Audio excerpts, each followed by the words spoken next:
We also need to represent the facilities that are in the more rural and remote areas of our region. They have unique challenges that I believe somebody who is from one of those rural areas can fully represent and understand. So I look forward to the opportunity to advocate on behalf of the residents of the entire West Kootenay Valley Regional Hospital Board District. And thank you for listening. And I hope you will consider me as your chair for 2025. Great, thank you. Now we will proceed to the motion. So those online, please send an email to the two addresses that you have. And those in the room, we will do it by balance. Stuart, can you repeat the names? It's Hewitt and Baker, Baker. Director Baker from Grand Forks.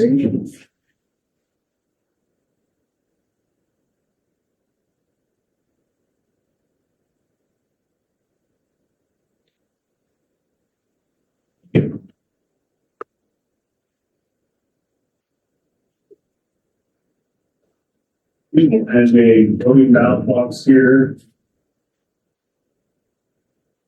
from the cusp, David McCarkos, we'll appreciate that. I was thinking the same one as it's not a shoebox. It's no longer a shoebox.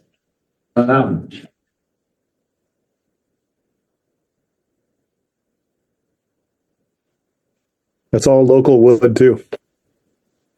Wood, craftsmanship, value add. I was looking at the names on the screen. Lannon's got the best name. He's the best. Lannon's the best. I mean, you can't go wrong. What a name, man. That's awesome. I'm changing my name to the best. Sorry about that. You'll be welcome to the family anytime. Love it. You may regret those words.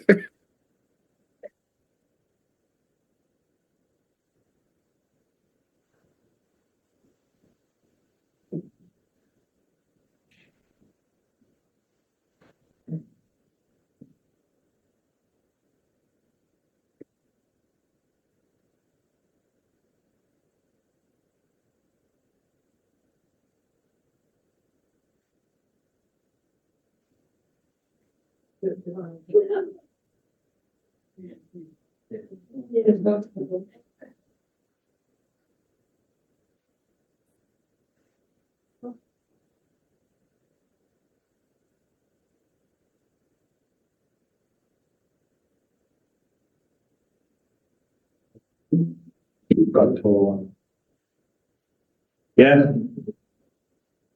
I'm sure people voted him out. Didn't want him to be there and one. Yeah,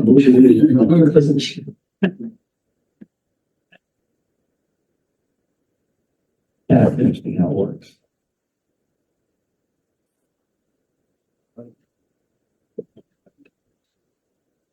Yes, fine. Now we're down to 3. Another person decides to run for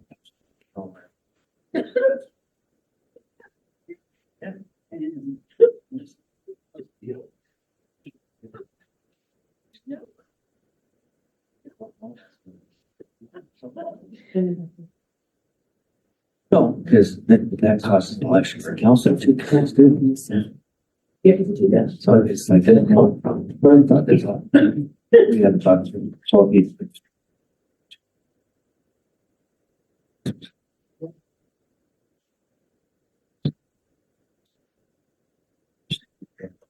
Since we decided to extend, so.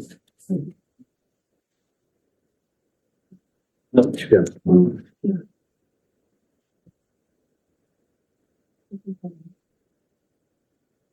Okay.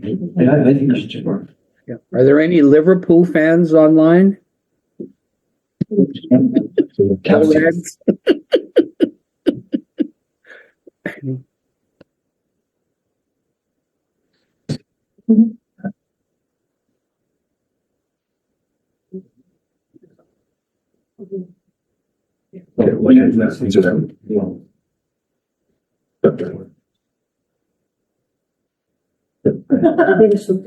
During the election.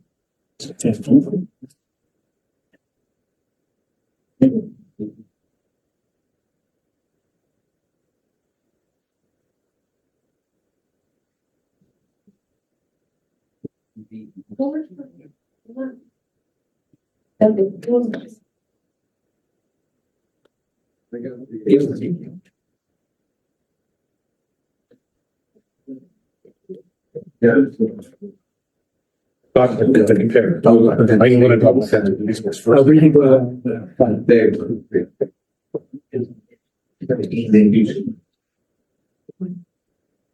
All over town?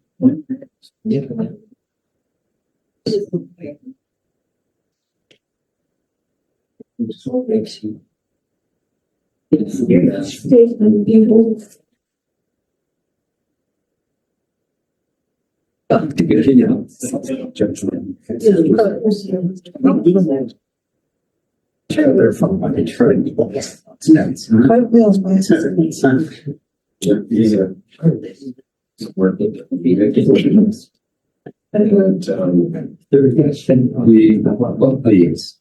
We offer you Yes. their Christmas hampers. Essential. They wouldn't care about that. Because you would have been able to get all the distance. Just set it like by address, like area.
So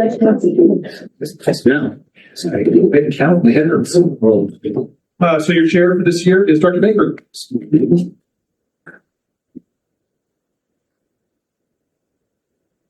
And with that, I'll move on to the election of acting chair or vice chair. So I'll call for nominations from the floor. Yes, Dr. Martin. I'd like to nominate Director Frank Marino, who is unavailable to be here tonight. Do you have an email or something that says he accepts that nomination? That's fine. As long as I can see that he accepts the nomination. Yeah. Jack. All nominations, Director Hewitt. Director Hewitt, do you accept that nomination? Yeah, I'm sure because I'll get him.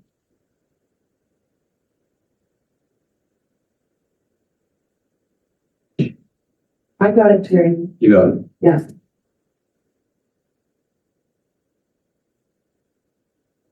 Okay, that's great. Yeah, that's fine. So we'll call for a second time for nominations. Yes, we got Director Hewitt. Third and final time for nominations from the floor. Okay, so we'll proceed for a 2-minute address. Director Hewitt, do you want to speak again? Well, I won't repeat myself other than I think that we should have representation from both the West Kootenay, Regional District of Central Kootenay and Kootenay boundary, without repeating myself. Okay. And if Director Maynard not here, we will proceed to the election. So same process as before. Those online, if you can email those 2 addresses, and Michael Walker will score here.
Bill.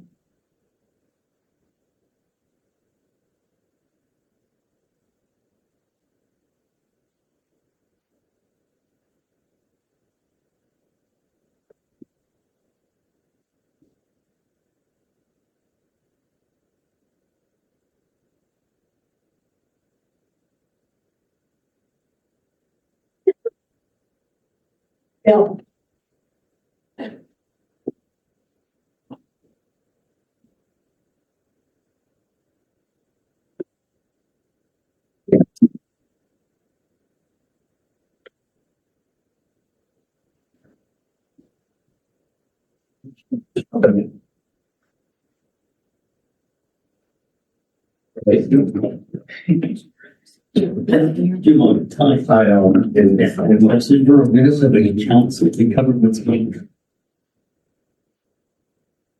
It's too big. I don't wait until much to myself. One of you through. Yeah.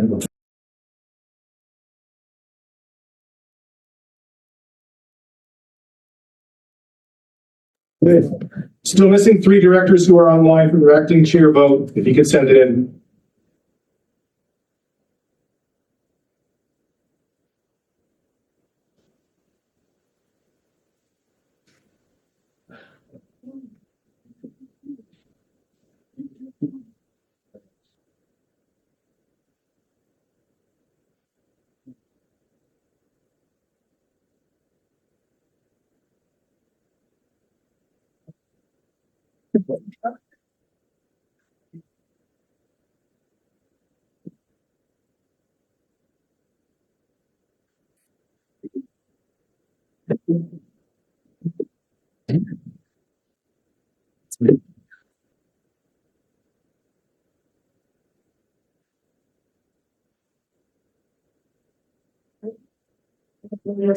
I don't so. It's like, And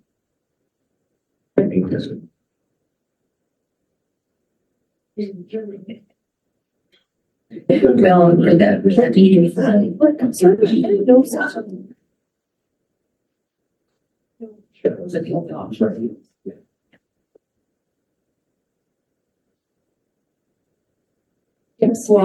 Still missing 1 online vote. We'll give it another minute. And got my- Is it worth mentioning who it is, just in case it got hung up? If it's me, Maslick from Warfield, I'm not voting. It's helpful.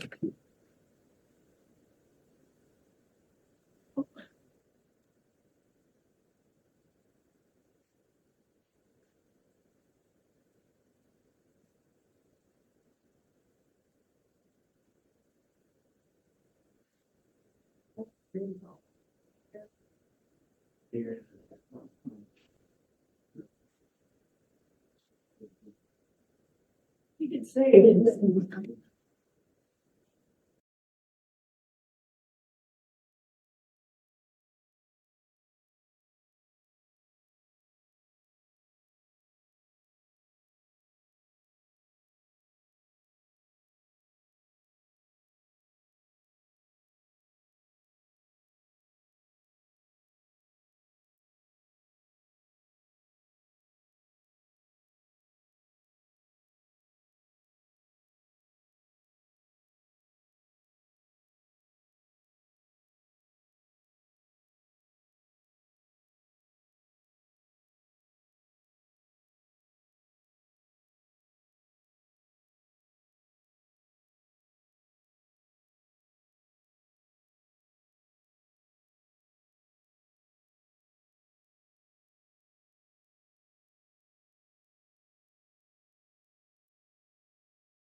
Okay, thanks for your patience.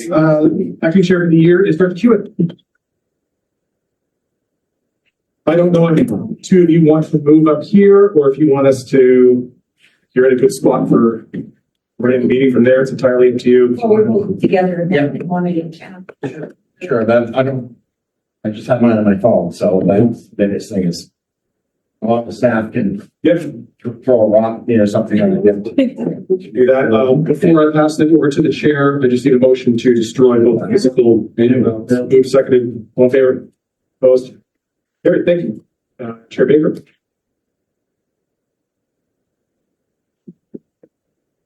Well, thank you very much for your support. I do my best to carry the flag for our home district. So we're down to number 3, I guess, or we know because we did the chair, so that's done. Destroyed the ballots, that's done. So the chair address. Well, I think you probably all heard my address when I did my little thing. So, but I do take healthcare extremely seriously. It is important for all our communities, particularly in rural British Columbia. I'm looking forward to working with our new health minister. As coming from a Mayor Tofino, I think she has an eye for rural health, and I think that speaks well for us. And I realize we're not an operational board, but I think we have responsibilities to our community to be a voice for our community, and I definitely do that for mine. I look forward to doing that for this district. And I look forward to the next year, and I'll try to move this along since we're already behind him. So I'll ask our acting chair, if you would press the Okay, thank you, Director Baker, and congratulations. We've already been doing some handoff of responsibilities over here, so look forward to working with Director Baker over the next year and supporting him in his role. And it goes right on. So you're sitting in the right spot today, I guess, is what it is. so we'll go forward with the 5-1, traditional land acknowledgement. We acknowledge and respect the Indigenous peoples within whose traditional lands we are meeting today.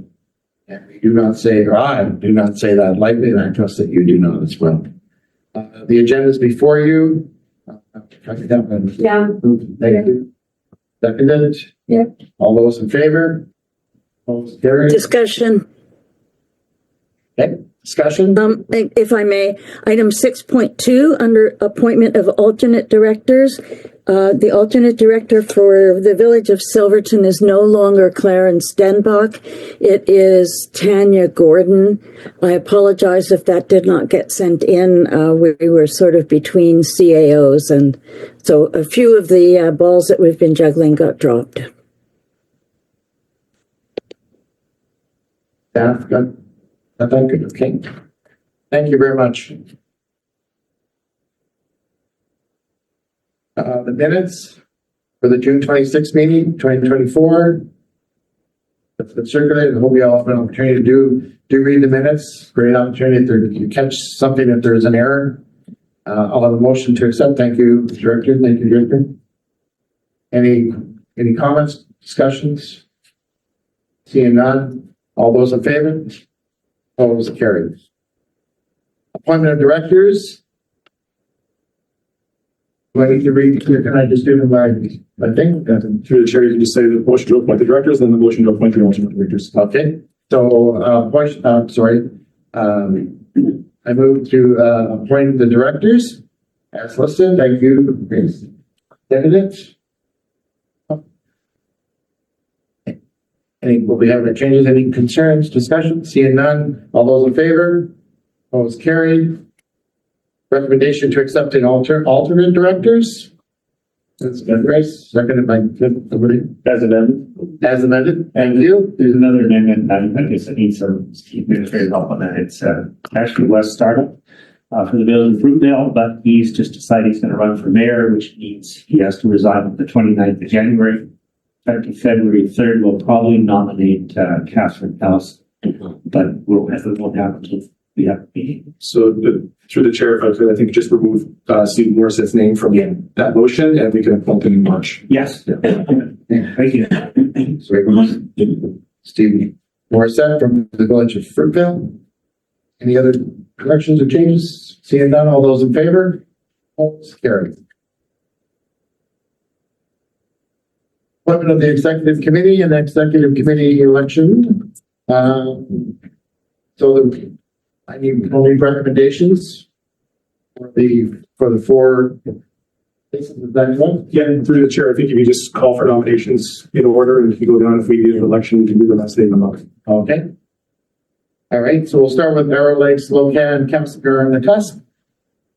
Look for Director. Yes, I like to nominate Director Casely. Director Casely.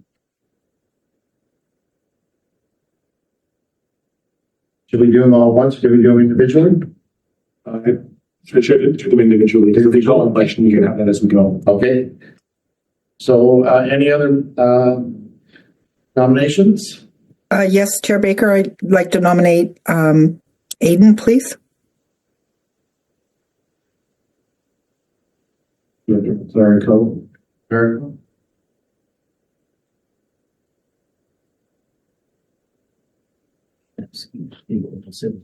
Oh, that can. So then, Clerico, would you accept the nomination? I appreciate the nomination, but if I accept it, are we going to election? Yes. Thanks. I appreciate that, Sharon. But I'll let Director Casely take it. Thank you. I'll ask for a third time. Hearing none. Director Kelly will be declared. Kootenay, Caslow, Nelson, and Selmo. The first time. Nominate Kurt Page. Page. Yeah, you'll accept. Okay. For a second time for Councilman Nelson and Salmo. Third time for Councilman Nelson Salmo. Seeing none, we declare Mr. Page, Director Page, elected. Boundary. Looking for nominations. Got CJ waving his hand. I'll nominate Sharon. Director Gibbs, Yeah. Mr. Rhodes was waving his hand. Mr. Rhodes, Director Rhodes. Sorry. On mute.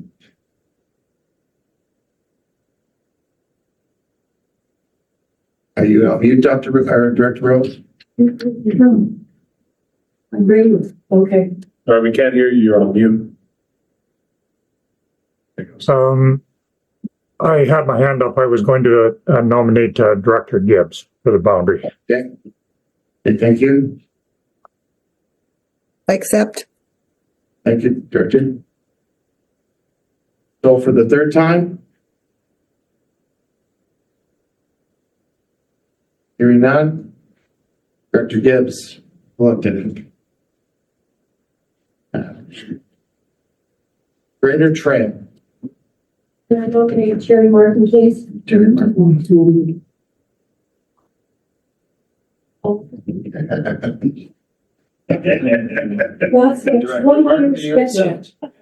You said that. Second time for Greater Trail.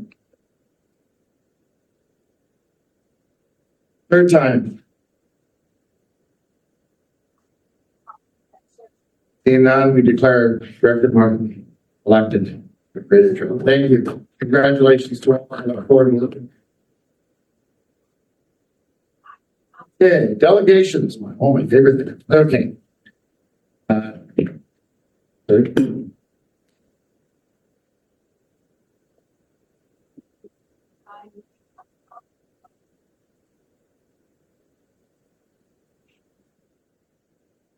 Oh, recommendation? Oh, the fault, okay, then do we need to, I guess to make the recommendation, though we do. Recommendation, okay. That the following directors, in addition to the chair and acting chair, are hereby appointed to the executive committee of the West Kootenay Boundary Regional Hospital Board for 2025. Mover, thank you. Seconded?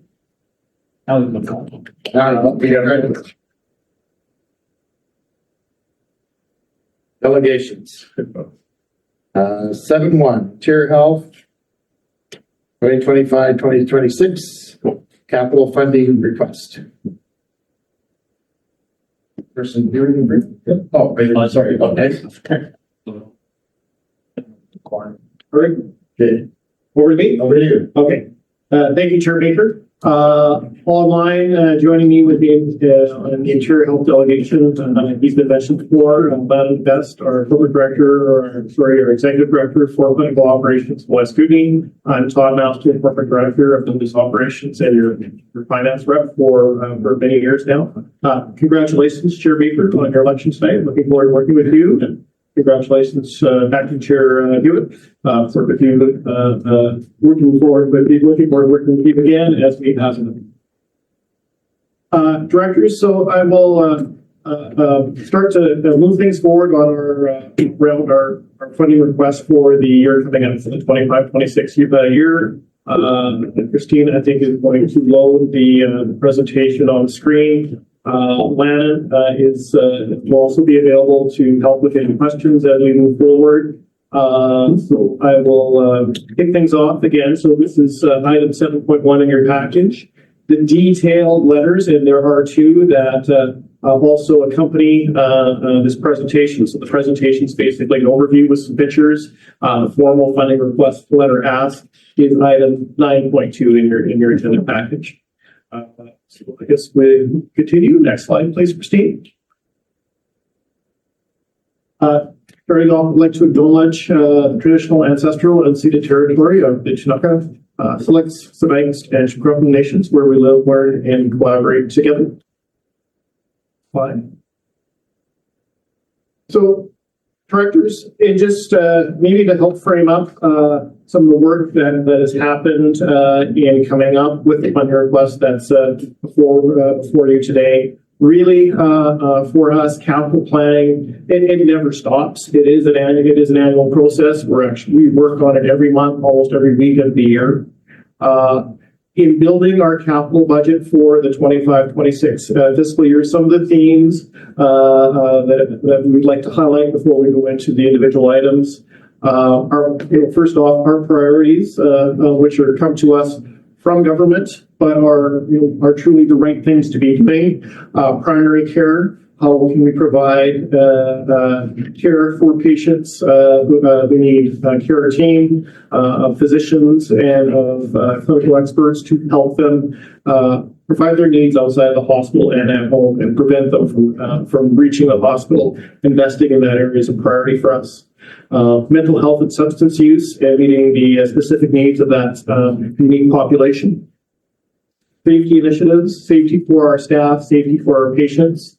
Where they receive care is definitely a high concern for us. And the last two are very linked: surgical services and diagnostic services, which is lab and medical imaging. Addressing our needs in that area. It's technology, making sure we have the right technology in place. Managing our wait lists and providing the service that we need, which is critical for overall care for patients. Those are our priorities from a service point of view. Other key components that come across and were front and center for us over the course of the year, looking at our key building infrastructure, HVAC systems, boilers, chillers, elevators, generators, those things that are big ticket items that have a long life, some of them up to 40 years, but when it comes time to replace them, they are very expensive. Making sure we have the right clinical and critical equipment in place. We're still experiencing cost pressures post-pandemic. A lot of our equipment and our building infrastructure we're experiencing delays and still upwards of 10% price escalation year over year. It has settled down, but we're not. This is our new normal. It's not back like it was 2019 or earlier. Some of the ways we're looking at trying to address that, looking at phasing projects, chunking them up, making the work in some more affordable where we can, and where it makes sense to phase it. There does not work for every project. Sometimes we do have to do the entire scope all at once. But when phasing opportunities are available, we look to take those into consideration and take advantage of those, and as well as continuing to invest in technology for our patients. And we have a slide coming up on some of our priorities for there. So in terms of some of the high level approach that we took to come up with our budget for the year, that slide is really kind of our strategy for the year. Next slide, please, Christine. So in terms of just high level numbers for the West Kootenay Boundary Regional Hospital District, the total amount that we're looking to invest in capital this year, a little over 14 million. The 40% share that is our request board is 5.62 million. Directors, that previous year amount that you're seeing on screen, that is error. That 8.5 million is not correct. I apologize for that. 2 million was our ask last year. Last year was a light year. If we go back 2 years, the 23-24 fiscal year, that one was quite large, 7.3 million. A big component of the 23-24 request to this board was the fixturing and the equipment for the new Nelson Hill campus, which we're actually going through now. I apologize for the error on that slide. Slide, please, Christine. This next slide really just kind of looks at it in, if we go back a slide. Just looks at it in terms of the main categories, which ties into how we receive our funding from the provincial government. Construction projects over 100,000, those large projects, large dollar projects. There are 3 projects that when we get into the details of this that are actually price, cost budget increases where we've seen escalation or we need to change the scope to do the right thing. But 7 million in total, 3 billion of that is new, 4 million of that actually relates to increase or initial budget asks we made in prior years, and it ties into that 1.59 million previous funding from the RHD. Overall, for the net increase or the net ask for this year in this category is in the column on the far right hand side of 1.2 million, about not quite 20% of overall total. In those smaller, the next line, construction projects under $100,000, those are the smaller projects that has a separate funding source, but really those things do make a big difference and a big impact at our sites as well. 620,000 in total, with 250,000 in that category of our request to your board. Our investments in digital health, 1.1 million in total, 440,000 requests to this board. The biggest component, the lion's share of our ask this year is in equipment, over 100,000, not quite 8 million in total, almost 3.2 million requests to this board. 57% of our overall ask is in this category. And then the final category of equipment under 100,000, 1.3 in total, not quite 520,000 as the request to the board. Looking at the items in detail, if we could go to the next slide, please, Christine. And Chair, maybe what I will do is I'll go through the construction projects over 100,000 first, and then maybe stop for questions just on that first basket. The first one is at Kootenay Lake Hospital in Nelson, a fluid cooler for one of our heat pumps. This is to improve our system's ability to keep the building cool. Our existing pump in this area cannot keep up.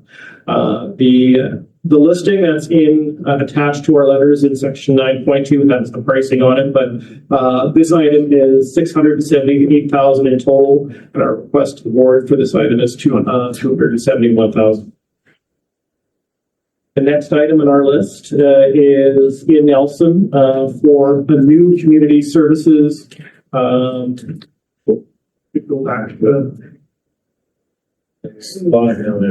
There we go. Thank you. Yeah, for a new community services location in the downtown area.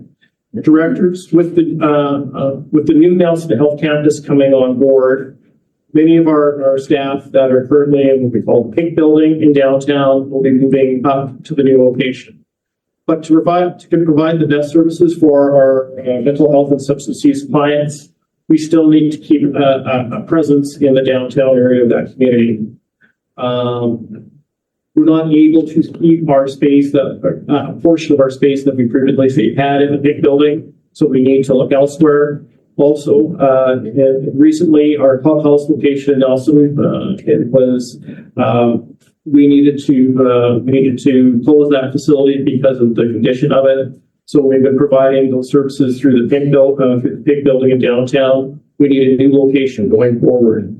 So what we're looking for here, our request is for tenant improvements for a lease location that we, a new lease location that we've identified. We're working with the landlord and we hope to have that lease signed. But as part of it, we're moving in to fit out the space, to provide the necessary clinical area, 500,000 for tenant improvements, of which 200,000 would be the RHD request for us to keep that service and keep presence for those clients in the downtown area. Slide, please, Christine. Also in Nelson, at KLH at the hospital, the humidification system for the operating room. This one is a budget increase.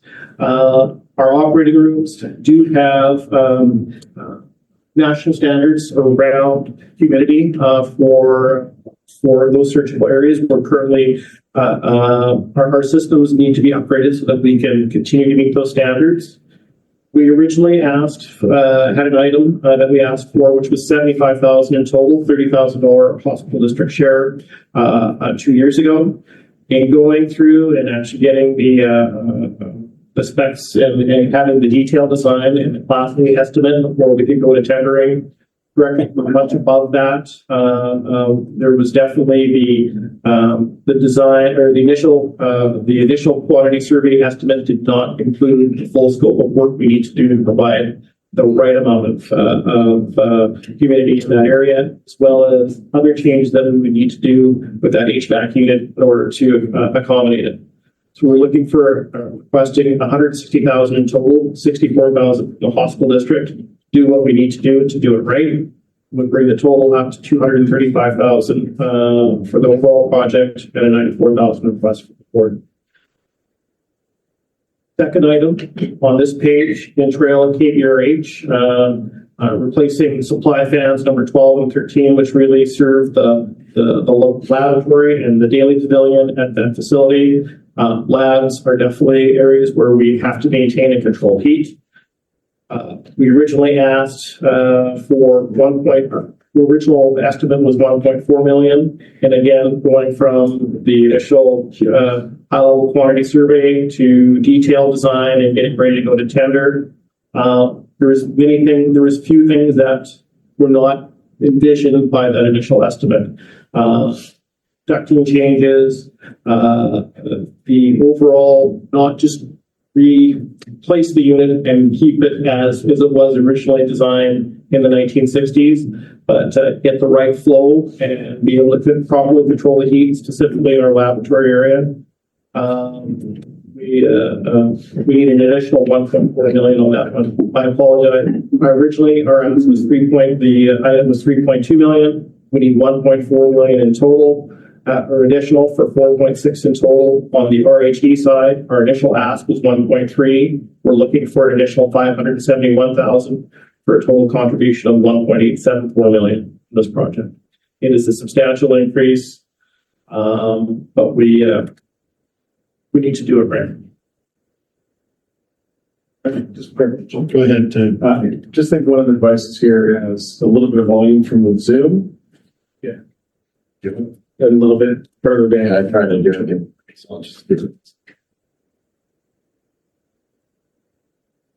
The next slide, Christine. Not to distract anyone if they want to grill Todd on the over, if you don't want to break down.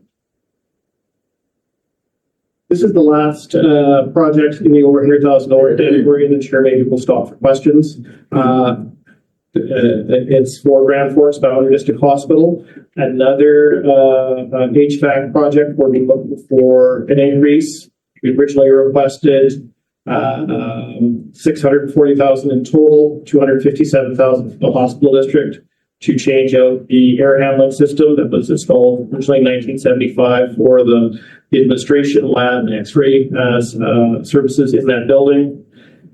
Again, once we go through the detailed design and incorporating the ducting changes that we need to do to do it right based on today's equipment and making sure we're maintaining proper temperature going forward, an additional 282,000 in total, 113,000 hospital district share. The overall total of this project is now 923,000 with a $369,000 portion that we're asking from the board. Sure. Is there any questions on this section of our ask?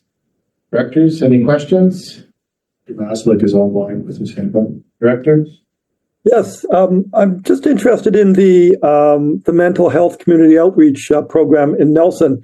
Not in that in particularly, but because I'm unfamiliar with it. But I was at a presentation today of the Kootenay Boundary Regional Hospital and Health Foundation, which indicated their next big fundraising drive is for $2 million to upgrade the mental health facilities at the regional hospital. And that $2 million is the total budget program, is the entire budget. There's no contribution from the region or from IH. When I inquired as why that was, they were told that really this wasn't a priority, and they couldn't really hope to get any money for this program for in the foreseeable future. I'm just wondering, are you familiar with that program, and how does it differ from leasehold improvements to the a new mental health, a new clubhouse in Nelson? Sure, maybe Lannon could help respond on that one. Certainly. Through the chair, take the opportunity to respond to Director Maslick. So the programs are different. In Nelson, these would be community-based programs to support those that are receiving outpatient services. And as Todd had indicated, this is to support our ability to serve those who are vulnerable, often unhoused, are restricted with respect to transportation, and would have difficulty in getting to the new community services building at the Nelson Health Campus. As compared to the work that you heard about from Lisa and the foundation team at KBRH, this is for inpatient psychiatric care. So the Daily Pavilion is a 12-bed unit at Kootenay Boundary Regional Hospital. And we have been in conversations with the foundation and our operations team about opportunities for participation and involvement. And this is something that they've indicated some interest in. You're telling me that it's definitely not off the table for funding. We will explore every opportunity that's needed in order to support the project. At this time, we have good interest, like I said, in partnership with the foundation. Thank you, because if things don't work out for the clients at the clubhouse in Nelson, they could well end up at the at the regional hospital. So it'd be nice if they had the same level of support. Thank you. Thank you, Director. Any further questions? Seeing none? No hands. Yes, thank you, Chair. We'll go on to the next category. Next slide, please, Kristen. Projects, construction projects under 100,000. Our first one is in Castlegar at the Health Center. It's the heating pump system for our water distribution system. Currently, we have a single pump that moves hot water through for heating through the building. It's 40 years old. It's at the end of its life. When we replace it, it'll be a dual pump system, so we have some redundancy built in. This project is right under 100,000, 99.5 in total, with a 39,800 requested work. Second item in this category, Grant Works, is renovation of one of our patient bathrooms at the hospital. What we'll be able to do here is make it accessible and meet accessibility standards. So it'll be enlarged and at the same time replacing fixtures, adding a hand hygiene sink with surfaces that are infection control approved. $90,000 project with $36,000 invested. Slide, please.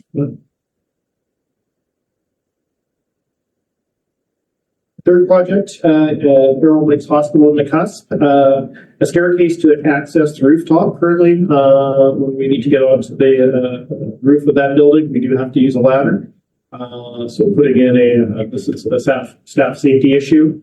It's not quite $64,000 for to put a staircase up to the roof, with a $25,400 request to the board. Fourth item at KLH at Nelson, some renovations in the medical device processing area, changing out some of the millwork, the cabinetry that is at end of life and is looking shabby and does not have the correct some of its laminate. So installation of stainless steel counters and storage areas, as well as overall changing the layout for ergonomic purposes for our staff. $93,000 project with a $37,200 request awarded. Put the next one. Also at Nelson, this time at Jubilee Manor, an upgrade to the electrical system. It's the main feed coming into the building. We need to upgrade and allow for electrical expansion at the site. Upgrading is $87,000 in total, with $34,800 request to the board. At KBRH and Trail, next item, the direct digital control system. So in essence, the software that manages all our HVAC and plumbing systems and so forth. Upgrading that software $99,500 in total with a $39,800 request to the board. Next slide, which is our last item, just category chair.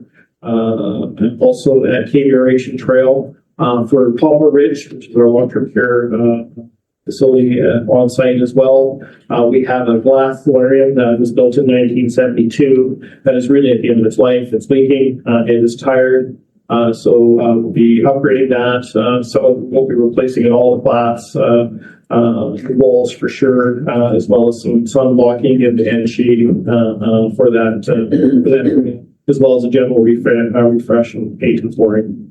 A $90,000 project with a $36,000 $800 investment.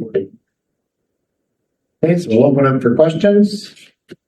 Yeah, thanks through the chair. I did have one on this batch. Usually, matter, what is the long-term plan for that facility? I thought it would be winding down and repurposing at some point with new facilities in Nelson, or is that ongoing? We still need those beds. So our plans, it is an overbuilding, but our plans are to continue to use it as long-term care. And we need to sustain it according to definitely. I'm just a bit curious on the cusp ask on what's while we're up on the roof as much as we considered. Lots of mechanical, lots of infrastructure that's up there that our staff need to be up and checking on as well as maintaining. Yeah, it's a site where we're getting we have staff walking up the ladder. So usually when you're on the ladder, you need to have somebody on the ground at the same time. So it's a two-person job. I would say we're not meeting WCE requirements with that setup. So that's the need.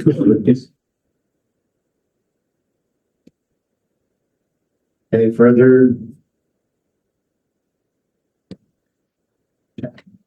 Okay. We'll go through the remainder of the slide. Next slide, please, Christine. The next slide talks about the investment in digital health, IHY.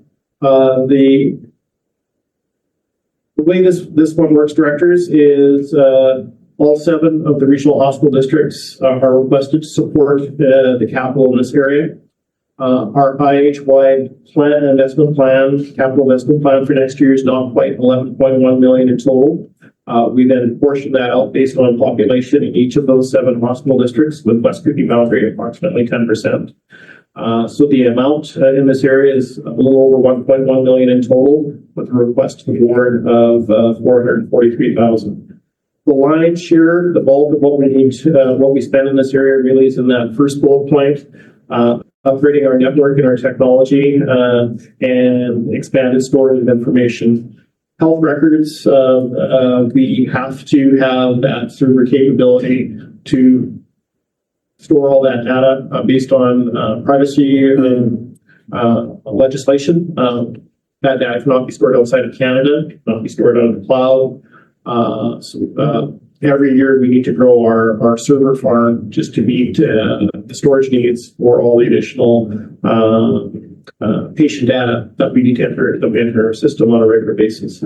So that is the probably half of the total ask in this area. The 2 other areas which really do have an impact to patients in terms of improved care, continuing to expand our electronic health record system and being able to have it accessible by all providers throughout the care continuum, whether it's family physicians, whether it's physiotherapy or allied health, and the various areas that where a patient will be seen in a hospital or various hospitals throughout Ontario. So we continue to work on that area, as well as working towards eliminating paper processes like patient scheduling appointments, being able to do that through the MyHealth portal. So those are the investments that we're looking to make in the digital health area.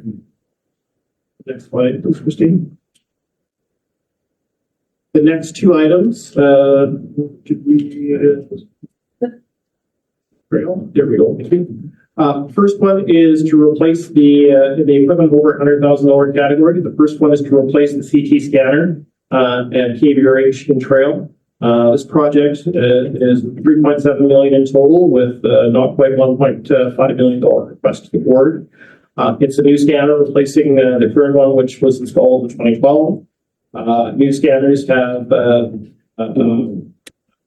better capabilities. We'll be able to enhance our cardiac exam capabilities. It has artificial intelligence software, as well as a real critical item is that radiation dose reduction component. Less radiation and actually get a better image out of it compared to what we're using from our current item from that's a little over 10 years old.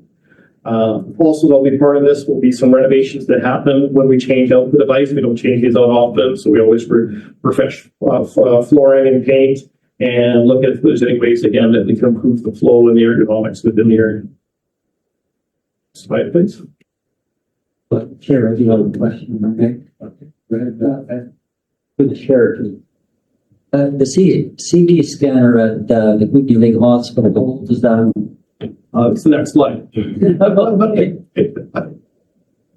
So this is our late item that came through. So that's why we have 2 letters in our package. We're also looking to replace the CT scanner at KLH in Nelson. It's actually 1 year older than the one in Trail at 2011. Originally installed. It does fewer exams over the course of the year than the one in Trail. One in Trail does more exams, largely due to supporting the surgical program at that site. That said, we're having reliability issues. So again, looking to upgrade it, it'll be the same unit that will go into both sites. So that again, enhanced cardiac capabilities, the radiation dose feature on it.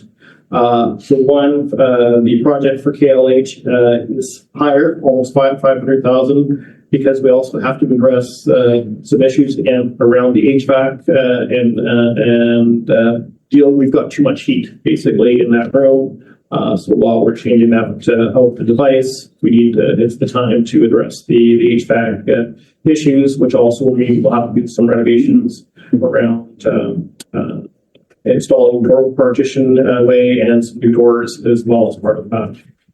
This was our late item, so that's why there's 2 letters in there. We're needing to move this one forward because of the liability issues is the main issue.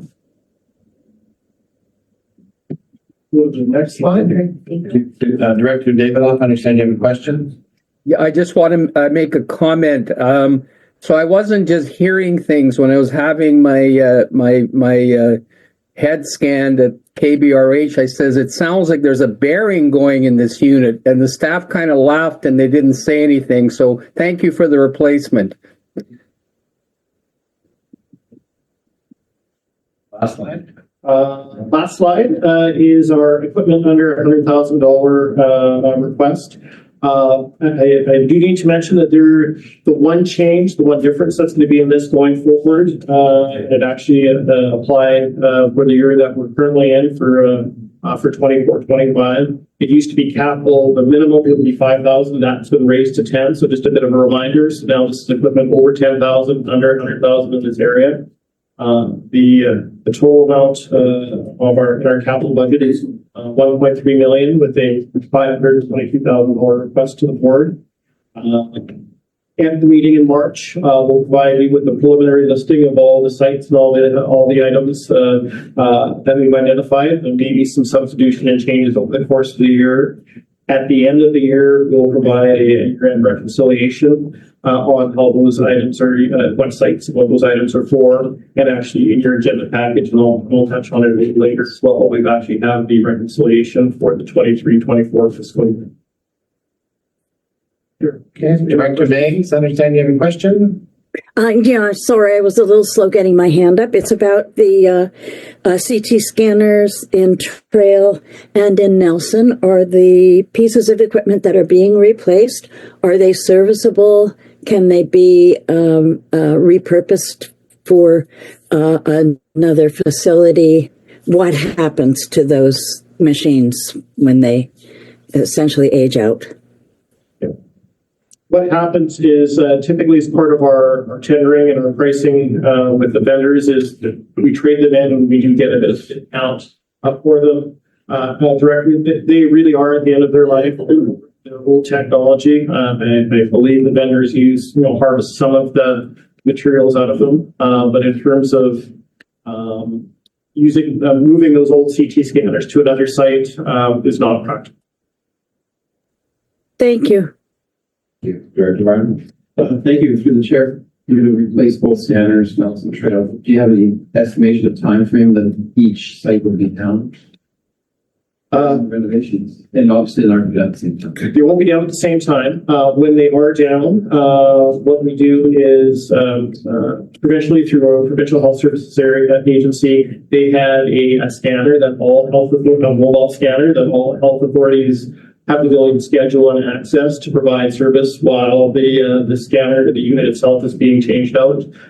That's actually happening currently as we speak in Cranbrook for the CT scanner there. So that is the process. There's a lot of logistics around that, around the overall project. One of them is being able to make sure that we can access the mobile units for the time that we need to be flipping the units out. Thank you. Yeah, thanks to the chair. I was thinking earlier, and I thought a lot of passed. And Todd, you mentioned that just the CT Nelson has an additional $500,000 of HVAC. So that's planning in 1 year. Just you as a kind to the HVAC industry, $7 million of heating ventilation work. And if you're going to do a CT scanner, you have to work with. But some of these, the fans and some of the other work could be deferred here. I know everyone gets nervous when you say, wait, but not everything is going up in price. And I wonder if between a few of the major industry or operations like Interior Health, we're overwhelming certain aspects of our construction industry. Everybody's since COVID is doing some sort of HVAC upgrade. And so hopefully as tender prices come in, any of them that look a little bit just unpalatable too high, you seriously be saying, we're just not going to do this year. It could go 1 or 2 more years. Because at some point, this post-COVID, everybody needs more fresh air. It's got to level up. It's just, I don't know what our industry can handle in this sort of region, but it's a lot of money pouring into very few contractors that can do this kind of work. Director, any further questions? Seeing none? Thank you. I do have just a couple other items if I could share. So I did mention, but if I could just draw your attention to item 9.6 in your agenda package. So I won't go through this in detail and it will come up, but the reconciliation for the use of the global grant for the 23-24 fiscal year is included. There is not quite 60 items, the amounts listed by site. Coming in at the end of the 23 year, we actually had 127,000 worth of RHD funds that we had committed but not actually spent yet. So in essence, orders in process that for the 23-24 year, almost 389,000 additional funds for the hospital district for a total of $515,000 available. Spend for the year was not quite 430. And at the end of the year, the amount of funding that we received, committed, but hadn't spent at the time at year end was 86,000, which will then flow over into the 24-25 fiscal. My last item is, as I was speaking to some of the staff at the beginning of the meeting, in March, I'll be back at Ford and back at this meeting. But I'm retiring and coming up this summer. So I will be bringing to the next meeting the new finance liaison from Interior Health for this board. Don't know who they are yet. We'll bring them along and introduce them at that time. I think I've been coming here since 2009. It's been great, but it's not over yet. I have at least one more meeting, and depending on where you guys schedule your day or two meeting, I might be able to back you up as well. Chair, we didn't vote to approve Todd's retirement. Can we refer that till the same thing? That speaks confidence. I don't want to let you go. I think next, Landon does have some, his share, his side of the news update as well, sure. Hello, Landon. You thought that'd be the last person you'd be speaking to today, right? Good evening and congratulations, Chair, on your appointment. And through the Chair, I will provide just a few updates on some key items that I think would be of interest to the board itself. Nelson Health Campus continues to progress. We're getting closer to a point where IH will receive keys, and we'll begin our internal improvements, training, and preparations to occupy the building come summer 2025. Very excited to add the 75 long-term care beds, as well as relocate our home and community services, public health services, and some of our mental health services, among others. The crisis response team, the integrated crisis response team, was a program that was introduced in late 2023 with a focus at this time in Nelson and Trail. This is a team member from the Mental Health and Substance Use program that is a social worker or a registered nurse, registered psychiatric nurse, that is available to take urgent and needed calls to support people who are in crisis in the community, often in partnership with our police colleagues. It has had just some tremendous success in being able to meet people where they are and address their needs in the moment, as well as provide support and services that they require in that moment. It has helped reduce some emergency department use, as well as helped reduce, as I understand, some of the demands on police services. So we're really excited that it has been a success and is being widely utilized. And from my perspective, I'll be continuing to advocate for expansion of the services because of the good impact. Next is just a bit of an update on the neonatal intensive care units that we opened about this time last year officially. And we have managed with great success and support of the pediatricians at Kootenay Boundary Regional Hospital and the newly trained NICU nurses be able to keep families closer to home.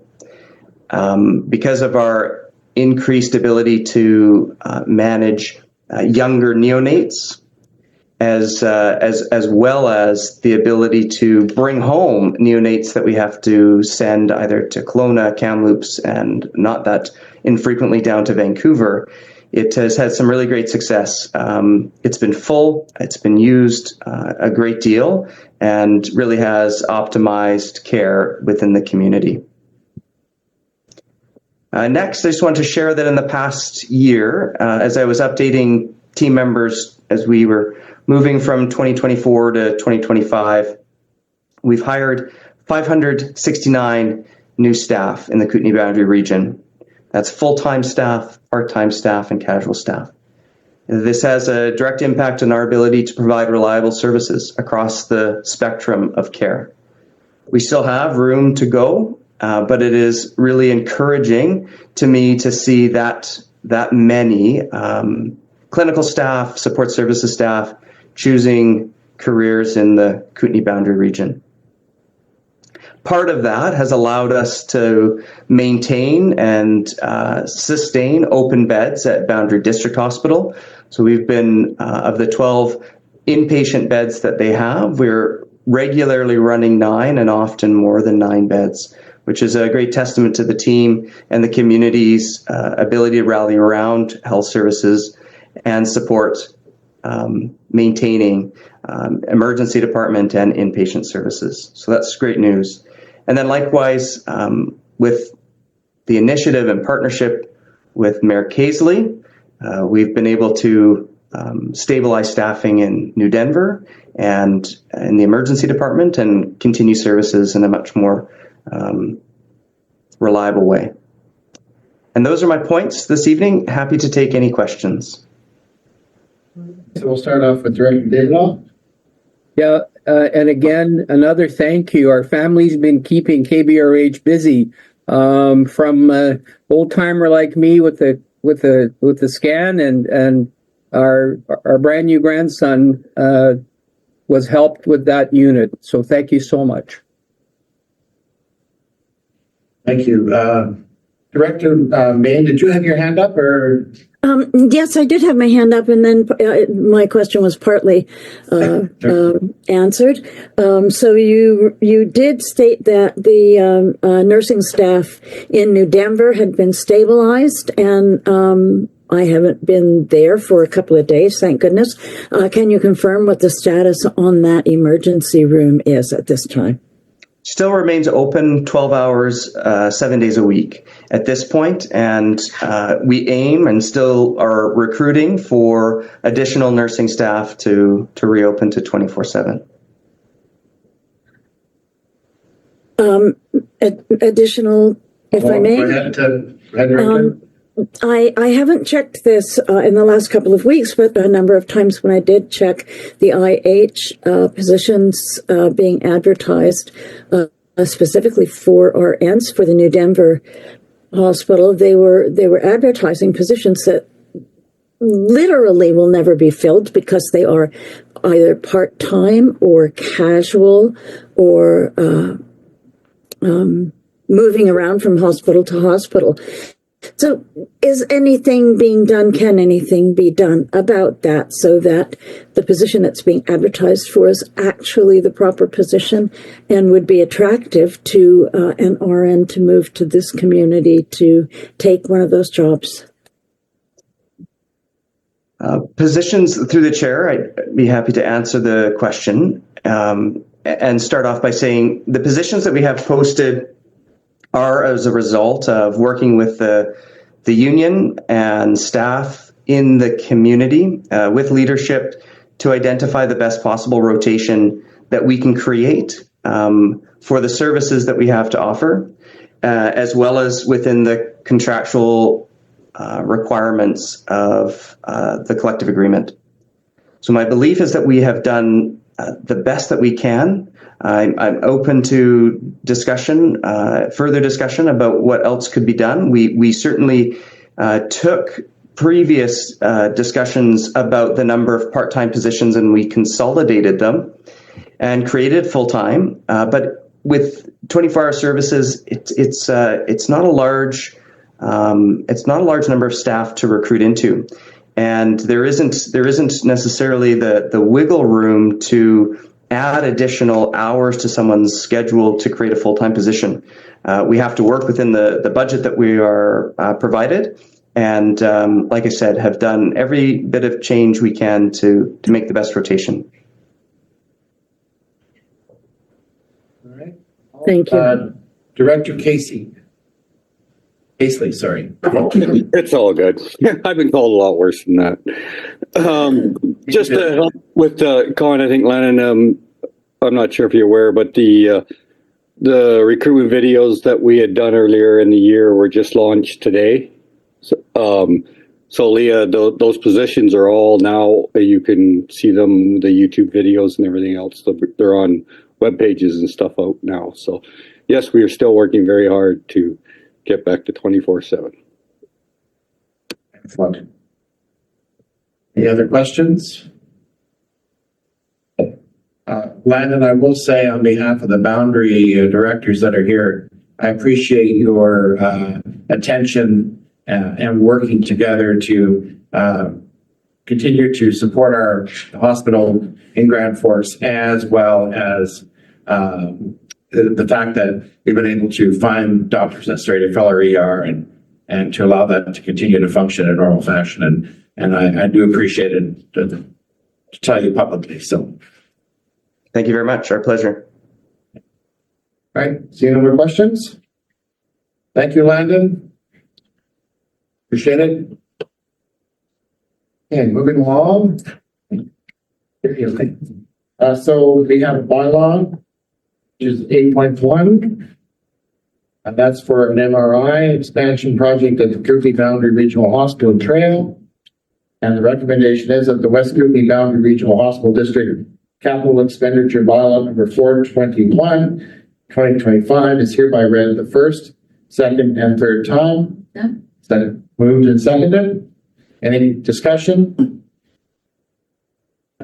Go ahead. Yeah, there's, and it may sound like a piggy point, but I like to read over it. The wording of the bylaw presumes that there is an allowance for this expenditure in the financial plan. This is a pretty new way. We haven't built any financial plan projection over 5 years. We're going to. But at the time we're moving these and adopting this in period, wording in the bylaw is a little bit of a step with reality because it says whereas it's that provision in the budget. There's not yet. You know the intent, and we're going to get there. It's just kind of maybe we should change our basic wording when we're looking at these incremental approving of these projects. We will state that we have the ability to requisition or to provide funding through our whatever taxation. So technically, the wording jumped out at me, partly because we had emails last summer, and I was thinking, did we have email vote on the financial plan amendment or not? Didn't. So something to look at, maybe not super critical today, but In the how we future. look at these. Staff, take note. I had chat. Over there, yes, see him writing diligently. Any other comments? Once been moved and seconded. All those in favor? Opposed? Carried. Second recommendation is the West Kootenay Valley Regional Hospital District Capital Expenditure Bylaw number 421, 2025 is hereby adopted, and the chair and the secretary are authorized to sign the same. Moved, thank you. Seconded? Thank you. Any comments, questions? Seeing none, all those in favor? Those opposed? Carried. Moving on to new business. Board chair. Chair. Former chair. Chair assistant, whatever. Yeah. Acting chair. You want. Yeah, well, I provided a written report. I had it ready for the October meeting, which didn't happen. And just regarding the MRI, I was there for the opening. There's the photo there. And from speaking to the staff who gave us the tour, they were very thrilled that this new piece of equipment was going to be available to them soon. So I'm happy for them. They seemed genuinely pleased to be able to offer better service for the people that are serving. Thank you for that. Thank you. Great picture. We love the good news stories. Sharing our communities. So it's just been received. The interior 9.2. That's the interior health capital funding request from 2025-2026 fiscal year.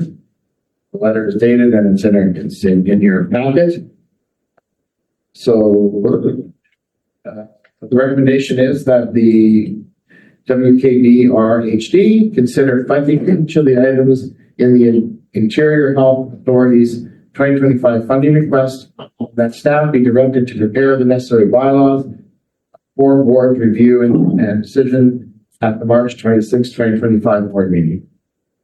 Thank you. Go ahead. Did you want to speak to? No, second. Okay. Any questions or discussion? Seeing none, all those in favor? Opposed? Carried.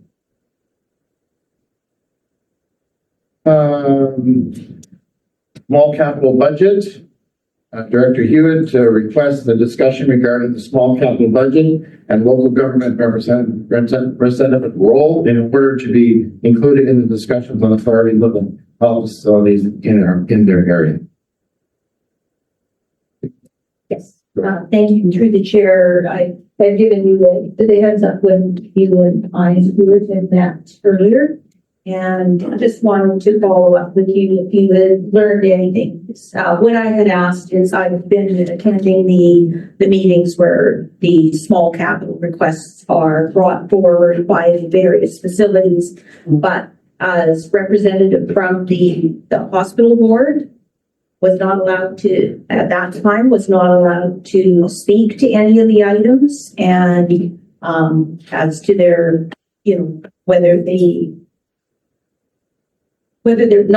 needed, they're obviously needed, but how each community could speak on behalf.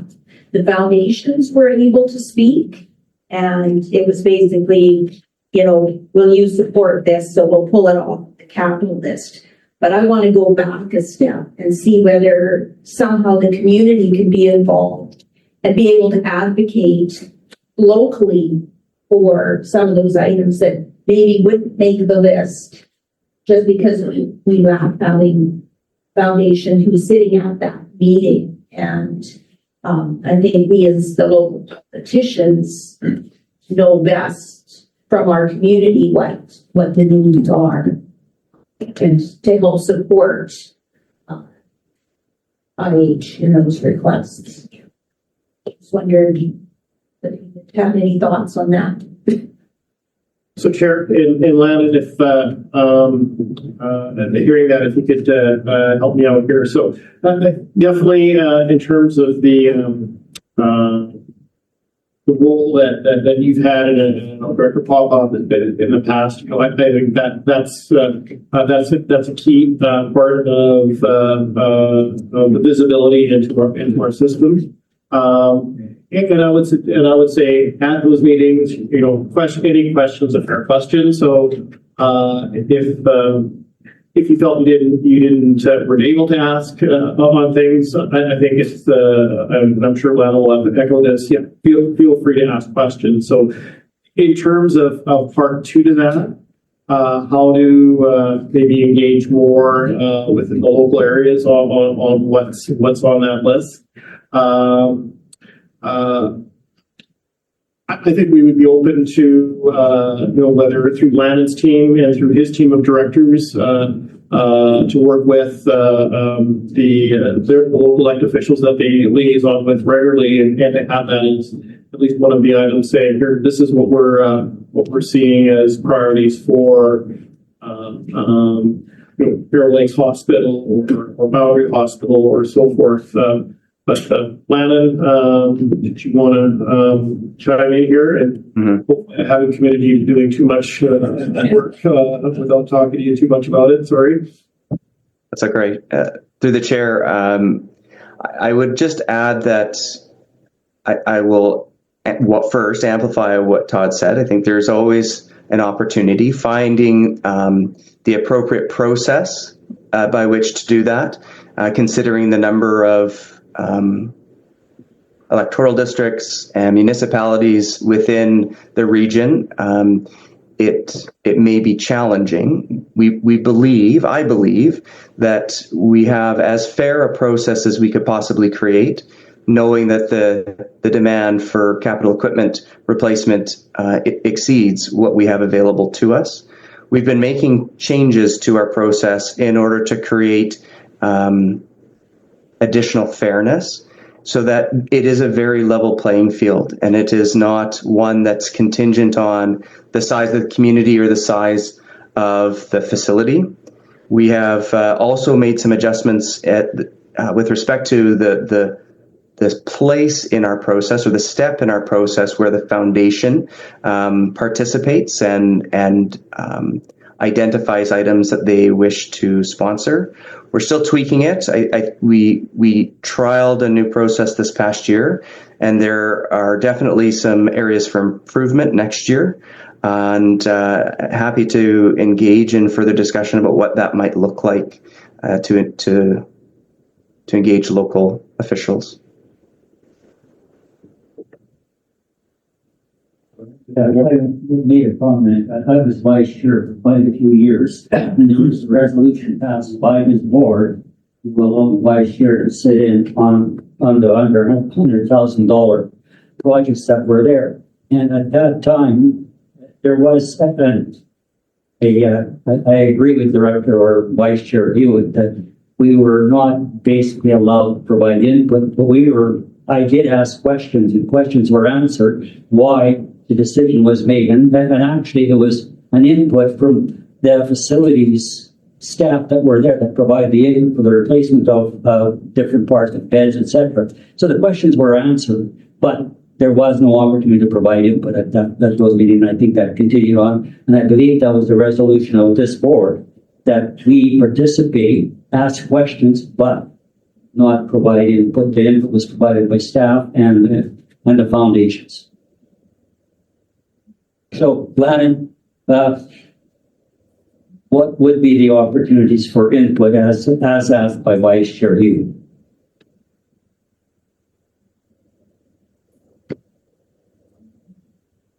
Through the chair, I believe I would want a recommendation as to what input you'd like to provide.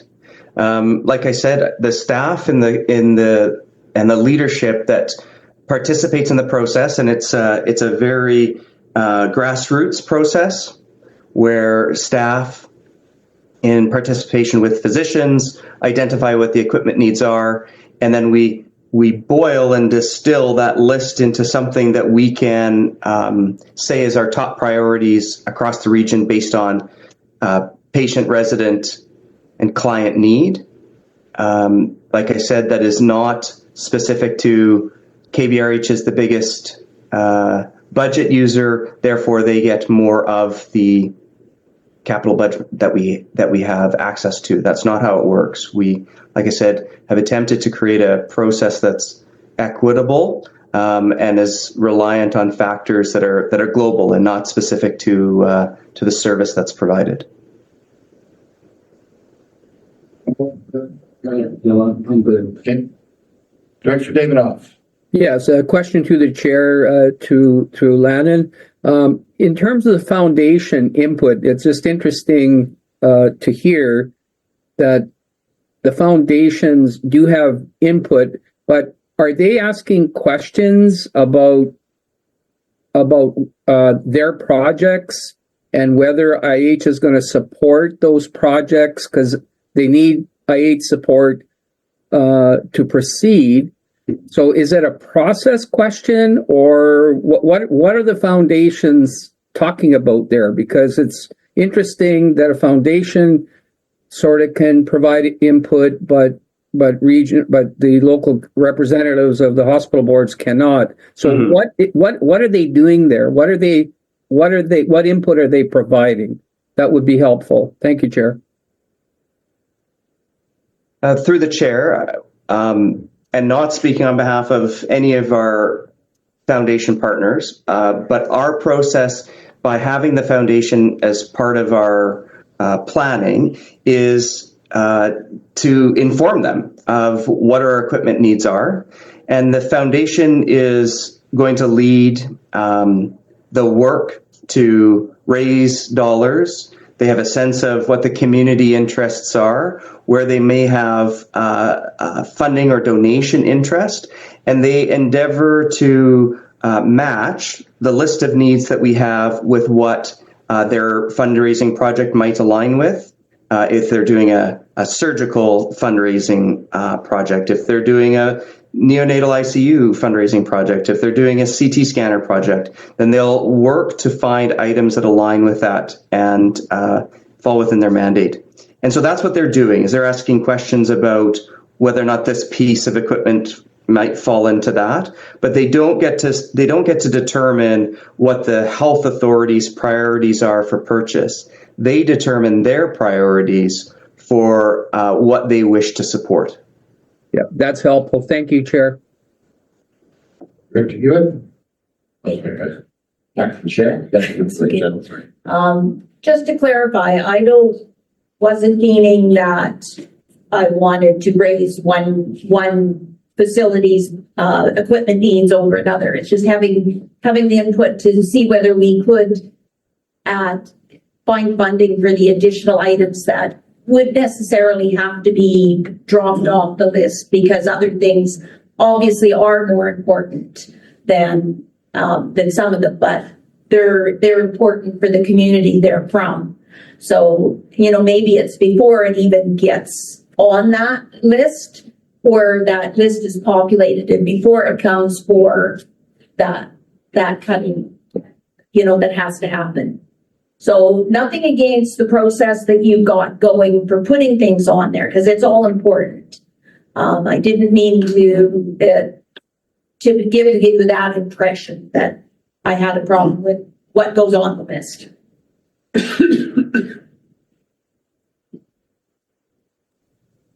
Through the chair. Yes, go ahead.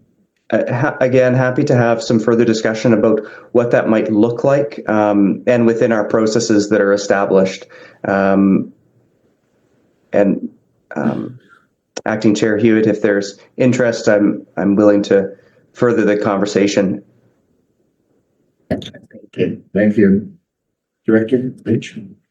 Thanks. I'll try and offer at least what I've seen in the past, where I think there might be a gap, and I appreciate the conversation between you and Hewitt.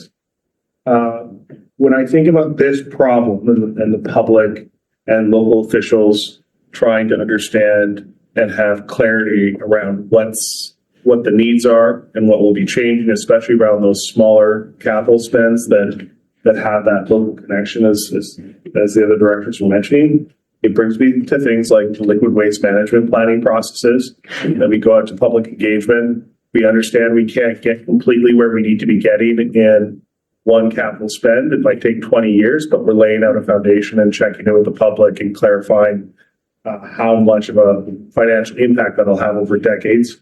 It makes me think of the community wildfire planning processes, which are similar. We're not going to be able to manage all of the items we want to do for protection of those communities at once, but we're laying over a pathway. We're giving the public an opportunity to have conversation about what's in that plan, and then incorporating and adopting that.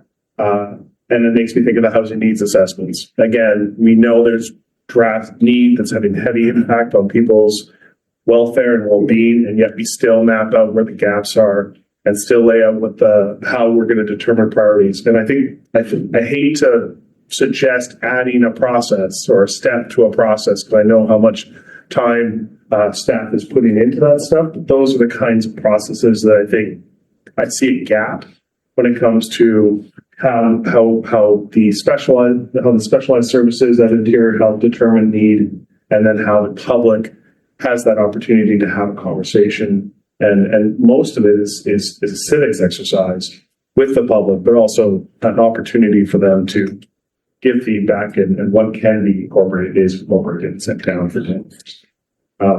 That's my kind of input of where I keep seeing a gap. Director Laughlin. Thank you, Chair, and congratulations. This is through the chair to Lannon. Just a little bit more on the hospital foundations. My understanding of them is that they just have a mandate of what they can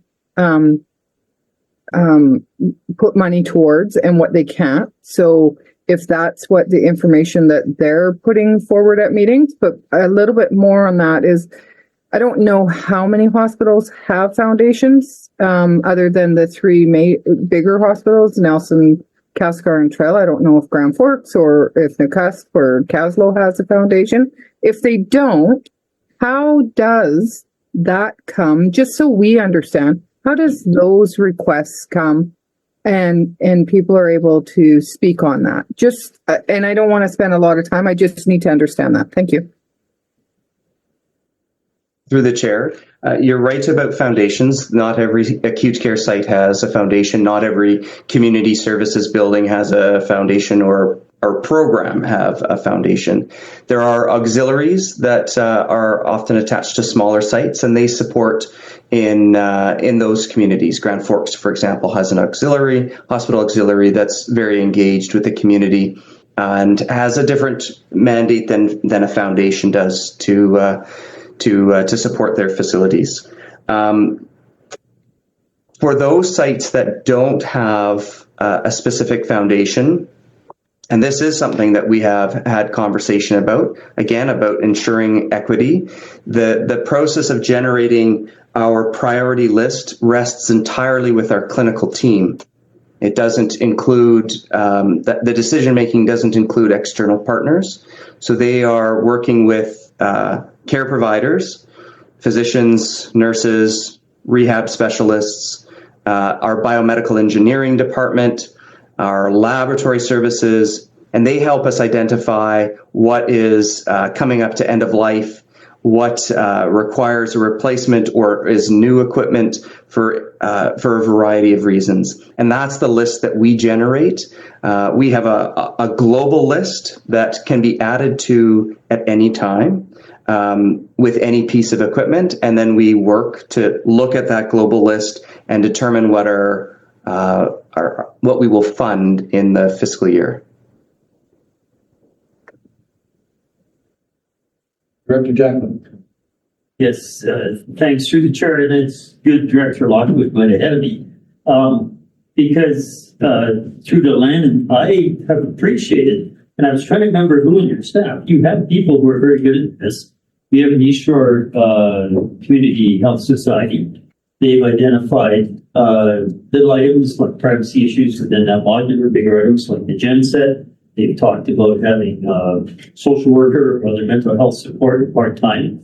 And they've been developing, I think this is the right label for the East Shore Planning Committee Action Plan, where your staff have been very good at taking local input. And to me, that maybe I've just presumed, any small community with a facility, that's the model. You need your community champions, not me, but people who are really well versed, retired people who are medical practitioners who can quickly gather information from the community and help focus it. And they've done more. They've helped us, expand Better at Home and other issues, liaising with the community paramedics, stuff like that.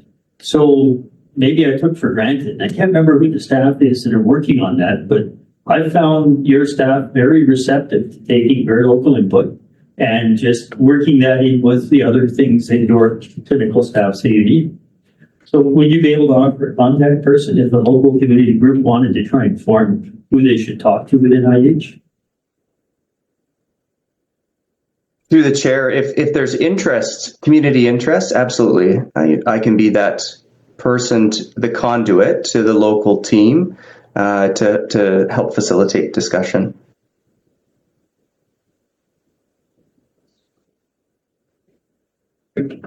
Station? There's nothing, there's no action to be taken on that. Okay. 9.4, accounts payable summary, December 24th. Been received. Any questions? Seeing none. For information, the 2024 UBCM virtual meeting summary notes have been presented. Received for information. Any questions? Good, actually. Moving along. The letter dated, which we chatted about a little bit earlier. Received for information. I don't think there's any further questions I'll ask. Is there any further questions on that particular letter dated July 15th? For information. For information, 2023 audited financial statements on the WKBRHD. Learned that by memory, I'm sure before I'm done. And it is that the audited financial statements for the West Kootenay Boundary Regional Hospital District for the year ending December 31st, 2023 be approved. Received, seconded. Any questions? Chair, we voted by email. Is that all right? The chair, you're going to all this for information. Right. Yeah. Okay, look, everything. Invitation. So the request has been for the Minister of Health, Minister Osborne, Minister MLA, Mr. Anderson, and Provincial Secretary Steve Morissette. Director Hewitt has requested to send invitations to attend a board meeting. I absolutely 100% support that. I'm actually going to the speech at the end of February, and we can convey it by letter. And then we produce letters, and that would be the recommendation. Then we would send invitation. Yeah, to the chair. We can do that. All right. May I recommend that the MLA from the Boundary Civil Committee also be invited? I think so. I agree. Yeah. Done. He's elected, so. Yes, she is. Yeah, I would recommend that. So, so can I move it? Thank you, Director. Thank you. Seconded. Any other further comments? Being none, all those in favor? Opposed? Excellent. I will reiterate it when I see these particular individuals at the end of the month. 9.9, 2025, our WKB VRHD board meeting recommendations. At the request of the Regional District of Kootenay Boundary, staff are proposing moving the June 25th, 2025 meeting date to an alternate date due to a scheduling conflict. And so the recommendations are that the 2025 WKBR-HD board meeting dates be set as followed. Wednesday, January 22nd, Wednesday, March 2nd. Looking for an alternate date for Wednesday, June 25th, and then Wednesday, October 2nd. That's 25. Is there an alternate date, staff, or something to recommend? Through the chair, I guess the question for the community directors, is that whole week out? Or is it just that Wednesday? Just the one day? Can we do it the Tuesday night? Just move it a day earlier? I'll get down on the 24th. It could be on the 24th, or it could be on the 26th. Through the chair, my suggestion would be to try to do that week and just move it. 26th. We don't have anything at RDQB, as far as I know.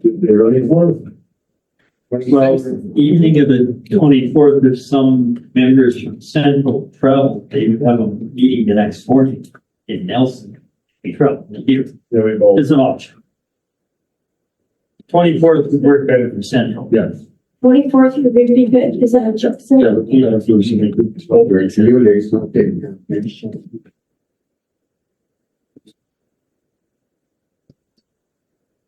Or summer barbecue. Just that. Boys. Yes. Go ahead, Director. Chair, could I also, it's really nice to see faces in person here, and I sent an email when the invitation came out, and I said, in the very least, I understand some people don't want to drive at point, but in the very least, we should all be in this room for this particular meeting. We're spending millions of dollars, taxpayer dollars. We're also electing the chair and vice chair, etc., for all of our communities. I just like to suggest that as many people as possible try to get here in person. And my question then comes, will the meetings be in, I believe you said that this room is booked for our future meetings. So I, for one, am going to try to come in person. We don't have that many meetings, and I think it would be good. We all got stuck in COVID, and we all stayed home. I think that's over. So I just would like to suggest people try to get in the room as much as they can. Thanks. Go ahead. I know it's counter. Thank you. I know it's counter to what you just said about keeping it the same week, but I had suggested that perhaps the previous week when our board meeting is on the Wednesday, and then that helps for directors to actually be in person because they will be in Nelson for resource. A lot of them will be in Nelson for resource recovery and then stay through till board meeting the next day. And then you sort of got a captive audience on the 18th. Through the chair, for her sanity, I would suggest not. Oh, Did you She does not minutes in the morning and wants to produce the agenda, the minutes together, the agenda for board. I think that'll be too tight for her. board for Ange a month? So that, okay, that would be a lot for Christine. We'll tether sanity. so Director Watson. Director Watson, online and then Director Thomas. Sorry, is that Watson online? Yes, it is. Like they had Lachlan. Oh, No, that was old. Sorry. sorry, Okay. that's all. That's all. Not during our board week, please and thank you. We tend to work straight till 8, 9 o'clock that night, preparing for the next day after a day of meetings. So that would not work for me. Thank you. So we have the 24th or the 26th? Okay, oh, sorry, Director Papa. Yeah, thank you, Chair. And I hear 24 mentioned, and I'm looking at the RDCK calendar right now. We have a meeting in the morning of the 25th. So the 24th would probably work quite well. And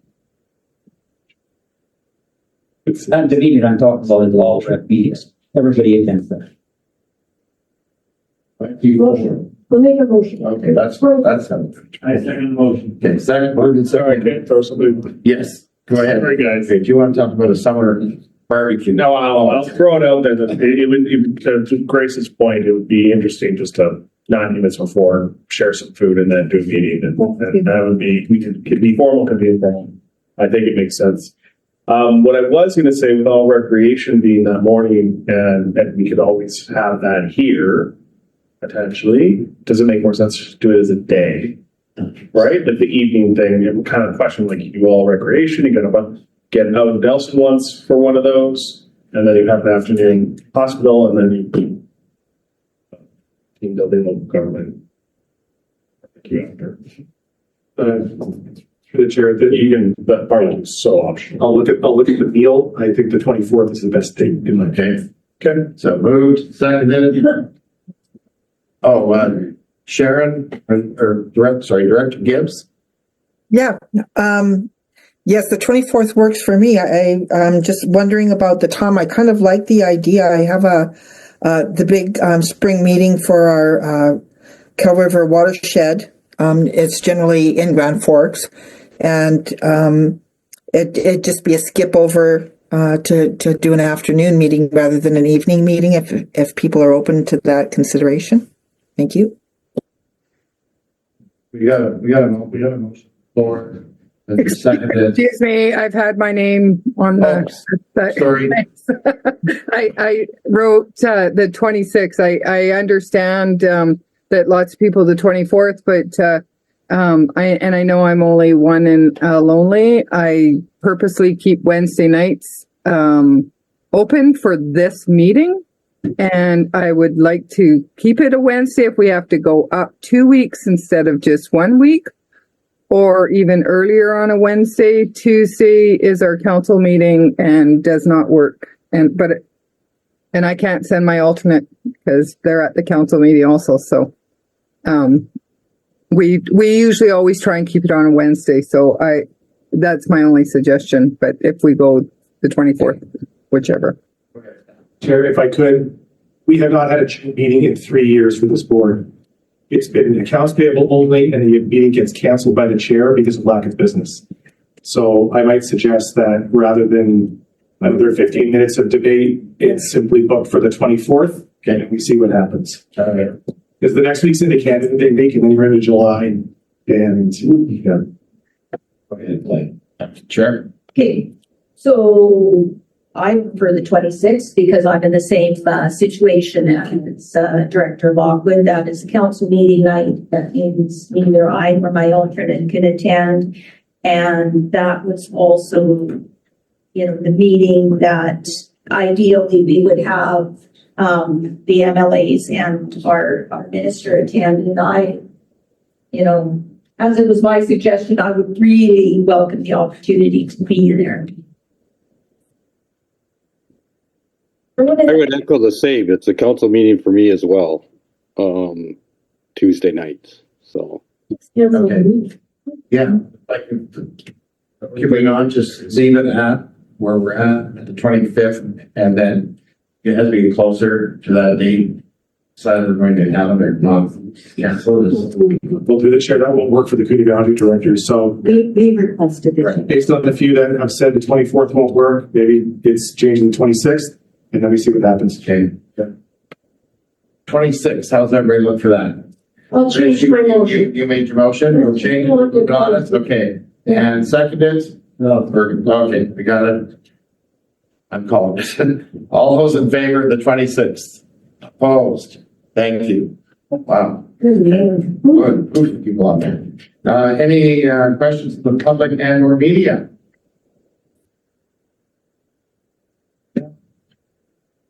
On page here. Seeing none?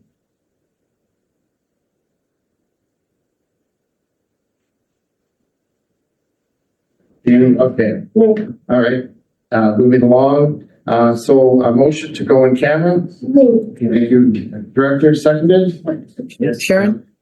Sharon, thank you. All in favor? Oh, we're in camera, okay, so. Hold on. Wait, it doesn't. Yeah. Sharon? So through the chair, because there's a lot of first names